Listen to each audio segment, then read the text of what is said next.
Get 3 months of local news for just 99 cents a month. You'll get unlimited access to the news you need to stay engaged and connected to your community. Visit BrainerdDispatch.com/subscribe now to get 3 months of local news for only 99 cents a month.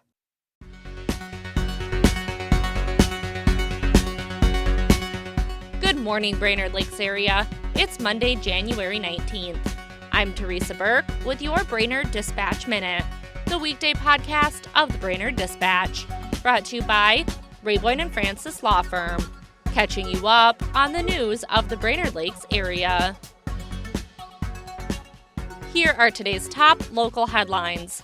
But first, let's hear from our sponsor. Remember just two things. Rayboyne & Francis, good. Insurance companies, bad. Rayboyne & Francis gets it done. 828-9211. 17 inches of ice on Hole-in-the-Day Bay means a green light for the annual Jaycees Ice Fishing Extravaganza.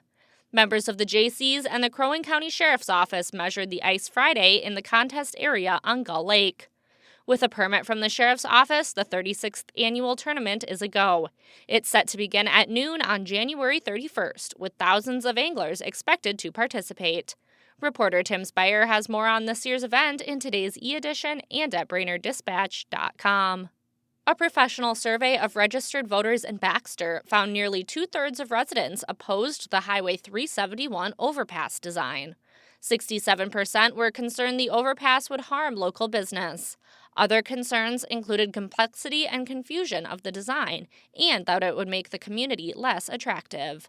The Baxter City Council is expected to vote on municipal consent for the project tomorrow night. Managing editor Renee Richardson has more on the overpass in Saturday's Dispatch and online. The Pequot Lake City Council approved a long-awaited developers agreement as a step toward the construction of Quick Trip. The agreement with Pequot Lakes Area Investors in Development is for property on the northwest corner of Main Street and Highway 371. The agreement is contingent on approval for the final plat. Grab Saturday's paper for more on the project. Controlled burns at Rotary Park are helping to clean the park of wood waste while returning nutrients back to the land through a process of creating biochar. Biochar is produced from wood waste by heating it in a low-oxygen environment and converting it into stabilized carbon. The biochar can then be used as a soil amendment to increase the soil's organic carbon. Find the full story in Saturday's paper and at BrainerdDispatch.com.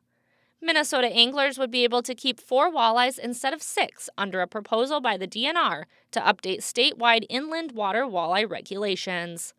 If approved, the rule change would go into effect March 1, 2027. The current regulation of only 1 walleye over 20 inches in possession would remain in place. The DNR said the proposed change would take an active step to help ensure future generations can continue to enjoy walleye fishing in Minnesota. Over the last 70 years that the current limit has been in place, many factors have changed, including climatic conditions, invasive species introductions, and fish-finding technologies.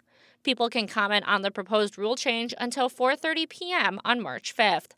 Check out Saturday's paper for details on how to make your voice heard. From former Dispatch publisher Terry McCullough's column, This Was Brainerd, Exploring the Dispatch Archives, here's today's tidbit of local history. Brought to you by Mills Automotive Group. 60 years ago today, in 1966, the Dispatch reported that if the Brainerd School District does not build a new high school in a few years, it will have to cut back on the high school curriculum or go to 2 shifts per day due to serious overcrowding. The first shift would run from 6:30 a.m. to 11:30 a.m., the second from 12:30 p.m. to 5:30 p.m. For a daily dose of This Was Brainerd, visit BrainerdDispatch.com or find McCullough's column in the newspaper or e-edition. Now here's today's Lakes area forecast, brought to you by JN Tree Service and Landscaping. Storm Tracker. Happy Monday, Brainerd Lakes area. We're looking at partly to mostly cloudy skies today with a west-northwest wind at 10 to 15 miles per hour. That is going to make those already below zero air temperatures feel even colder, between 15 and 30 below for the wind chill throughout the day.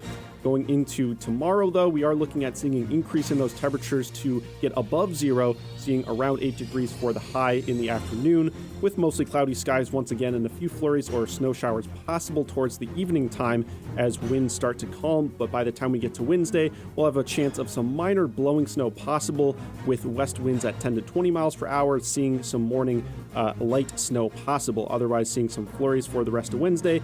And then those temperatures are going to be on their way down for a very bitter cold weekend ahead. This is Storm Tracker meteorologist Stefan Sundy. Thanks to Mills Automotive Group, Ray Boyne and Francis Law Firm, and JN Tree Service and Landscaping for their support.